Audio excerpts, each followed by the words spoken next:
நடந்த சம்பவத்தை அவர் பெரிய சீனை போட்டு கத்தி அடித்து ஆக்களை கூப்பிட்டு உங்களை முதலாளி கள்ளன் அவன் இவன் அப்படி இப்படி என்று சொல்லி எல்லாம் கதைச்சி போட்டு என்னட்ட வந்து வேறு மாதிரி கதைச்சி காசு எடுத்துக்கொண்டு போயிட்டார். நான் உடனே விட்டு கலைச்சி கொண்டு போயிட்டு வாசலில் வச்சு ஆட்டோவை மறைச்சு என்னென்ன நீங்கள் என்னோட வந்து இப்படி கதைச்சிங்க உள்ளுக்க கேமரா பார்க்க வேறு மாதிரி கிடக்குன்னு சொல்லி.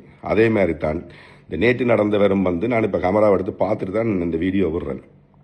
ஒரு கிட்டத்தட்ட ஒரு 7 நிமிஷம் கிட்ட செக்யூரிட்டியோட நின்று வாதாட்டம் நடக்குது. செக்யூரிட்டி சொல்கிறார், அண்ணன் இங்கே வாங்க, நீங்கள் இதை இங்கே வச்சுட்டு போங்க, இல்லை இதில் ரெண்டு சாப்பிட்டு போகலாம், சாப்பாடுகள் ஒரு வரைக்கும் வேலை அவுட் இல்லை. சின்ன பிள்ளைகளுக்கு இப்போ குழந்தை பிள்ளைகளுக்கு சாப்பாடு கொண்டு வர வேற சாப்பாடு கொண்டு வருவோம், இல்லை பிள்ளைகளுக்கான சாப்பாடு கொண்டு வருவோம், அதெல்லாம் வேலை பண்ணுவோம், அதில் பிரச்சனை இல்லை. குழந்தை பிள்ளைகளுக்கான சாப்பாடு எங்கள்கிட்ட இல்லை, நீங்கள் கொண்டு வரக்கூடாது அப்படியெல்லாம் சொல்லல. பெரியாக்கள் இந்த சாப்பாடுகள் வந்து இந்த சிப்ஸுகள் அதுகள் முறுக்குகள் அதுகள் இதெல்லாம் கொண்டு வரதை வந்து வேலை பண்ணுறதில்ல.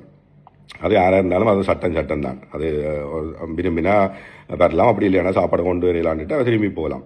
ஸோ இவருக்கு ரெண்டு எல்லாம் விளங்கப்படுத்தி எல்லாம் ரெண்டினோட இவர் அந்த கேமுக்காண்டு தான் வந்திருக்கிறார்.